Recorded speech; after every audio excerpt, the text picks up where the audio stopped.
Henderson! What a hit! How's it guys, this is Dayvy, FPL, and welcome back to the Fantasy Premier League video here on my channel. And in this video, I'll be going over the updated template team for Game Week 10. So yes, a little bit of an interesting video, a little bit different, but there are a few reasons I wanted to create this template video, and it largely revolves around the wildcard.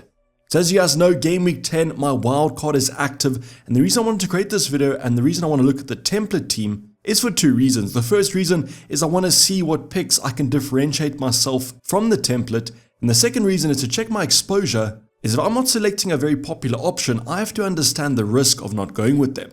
The biggest example here, and the very simple example, could be Erling Haaland. Erling Haaland's ownership is super high, but are there other players that also have a high ownership that I might be going without? It's a very kind of interesting talking point in terms of the template team. Now you guys don't have to have a template team, but I always like to see what the current template is going to be. So Game Week 9 leading into Game Week 10, just a reminder here, this will be kind of the Game Week 9 template. This won't take into account the transfers made before Game Week 10, but the team should stay largely the same. So if you guys are also interested to see what the template team is going to be for the upcoming Game Week 10, sit back, relax, and let's get straight into it.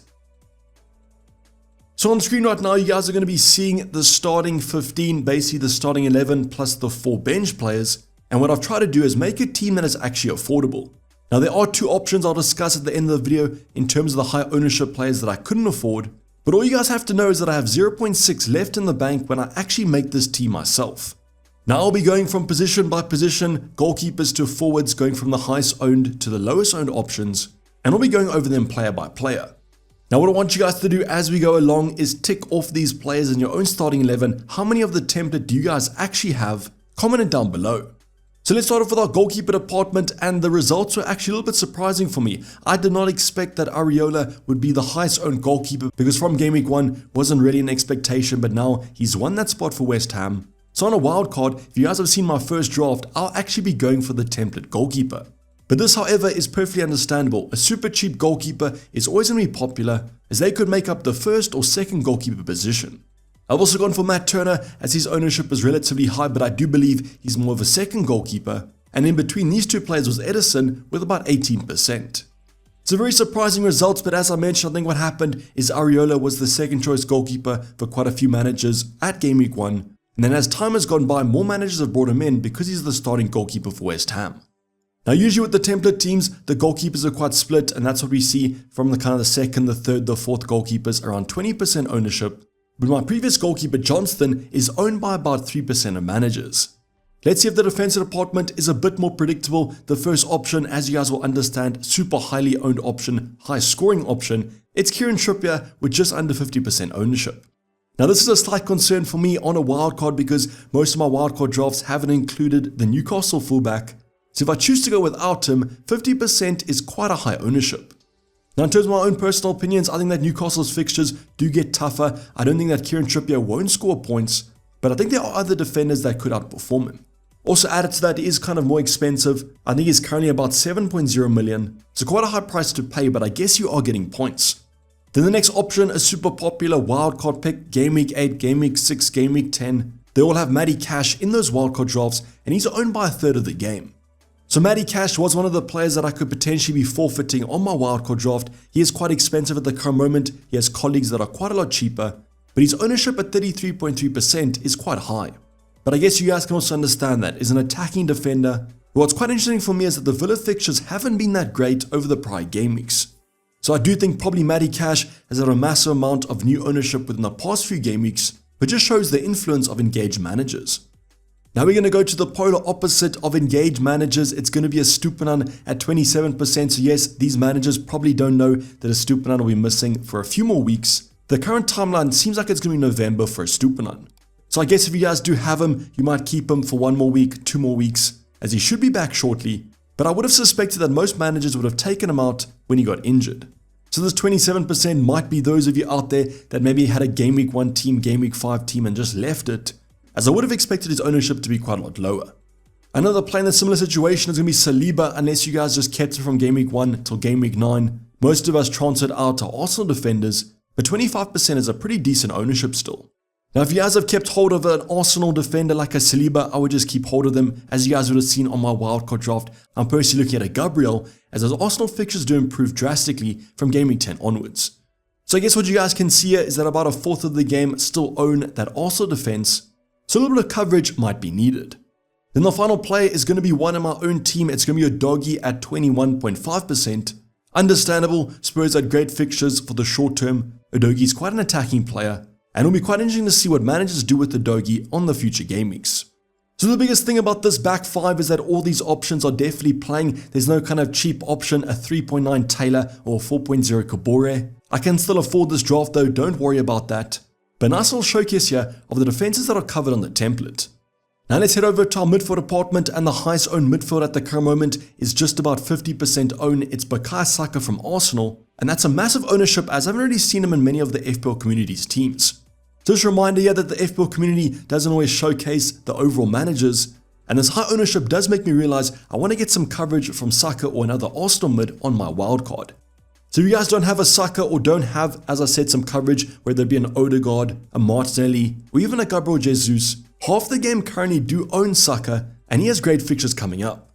So while I was already looking at Saka because of good fixtures, now we have that coverage feature added to him, which makes him a more enticing option. Now this could be a situation where you guys differentiate yourself from the template. If you guys want to go for an Odegaard, want to go for a Martinelli, a Gabriel Jesus, that sort of thing, you're still getting that Arsenal attack, but getting a low owned option. Now will that be worth it? I don't exactly know. I think that Saka is the best Arsenal midfielder at the moment, so I'd probably stick with the template on this one. Then next up, another North London club, it's going to be Maddison at just under 40% ownership. His cheaper price allows him to have a higher ownership than a Heung-min Son, and Spurs have had great games over the prior game weeks.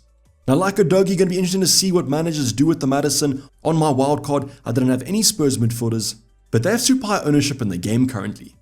Another player with kind of unexpected high ownership is Matoma, but I guess similar with the Stupinan and Bukayo Saka, these high owned options from Game Week 1 still have healthy ownership, and the next four for Brighton are simply outstanding. So if you guys are one of the 37.2% of the game that own Matoma, simply keep hold of him, as I'm expecting some massive points over the next 4 game weeks. Now we're going to go back to Spurs, and we're going to have Heung-min Son with an ownership of 35%, so yes, Maddison and Son super highly owned. So if you guys are going to go without Spurs attackers, you have to understand the risk and mitigate it. I think that the Spurs fixtures get a little bit tougher over the future game weeks. I'm willing to take a punt on other options with better fixtures, but if you guys do want to play it safe, I think a Maddison or Son should be in your wildcard teams. I think Maddison might be slightly more popular than Son, like you see with his ownership, because of that cheaper price tag, but both are still great assets. Talking about great assets, especially in Game Week 9, it's going to be Mbeumo from Brentford, 20% owned. So that's about a 17% difference between Matoma. You guys can definitely understand who was the favored option, but in Game Week 9, Mbeumo really shone. Now if you guys want to keep him on a wildcard on free transfers, I wouldn't be too scared of that. He has a great XG involvement for that Brentford side, and is still the main talisman with Ivan Toney suspended. I will say though, the Brentford fixtures do get a little bit tougher, but they are quite a weird side that generally plays better against the better teams. Now in terms of this midfield 5, there's probably a player that you guys aren't seeing. Don't worry, I'll be covering them in the next talking point when I go over the Elite Managers template team. Now the final department to go over is going to house the most owned player in the game currently, 87.1% for Erling Haaland. Now that is quite a big shift from what we started the season with. If you guys remember, he was owned by so many managers in Game Week 1, but because of some bad performances, that ownership has dropped slightly. But still, 87.1% is simply outstanding. But if you're one of those managers that went without Erling Haaland in Game Week 8's wildcard, I think you guys are reaping the rewards and showcases that you guys don't necessarily need the Norwegian.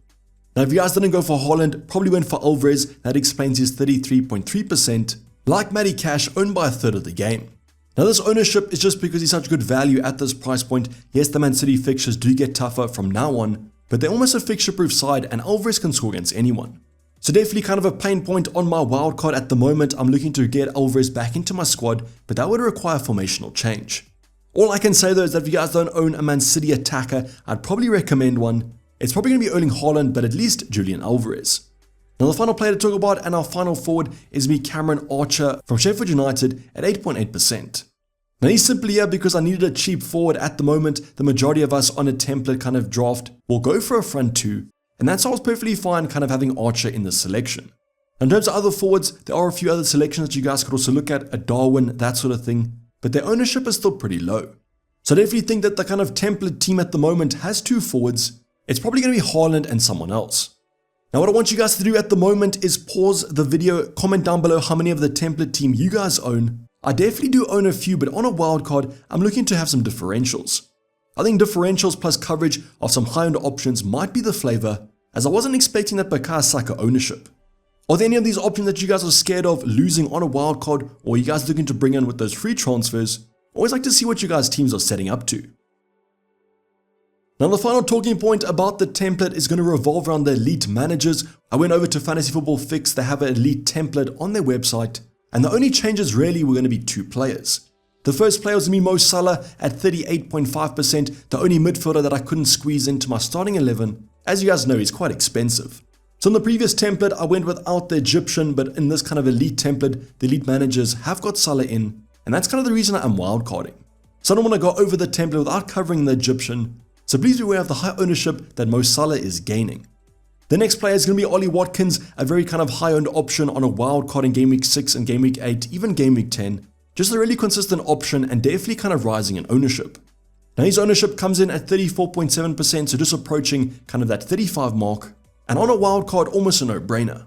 So both these 2 options were the differential players in terms of the elite template. Their ownership is relatively high, but as I said, I couldn't squeeze them in because of money constraints. So if we were to include Mo Salah and Watkins in the current template, how many of those players would you guys own? I bet that number's probably gone up, as these 2 options are quite popular amongst the FPL community. But this is basically going to wrap up the video, guys. Hopefully you guys did enjoy it. Please don't forget to like if you did and subscribe if you haven't subscribed yet. The wildcard team selection coming up tomorrow, so make sure those bell notifications are turned on. But I'm signing off. It's been Dayvy FPL and I'm out. Cheers, bye.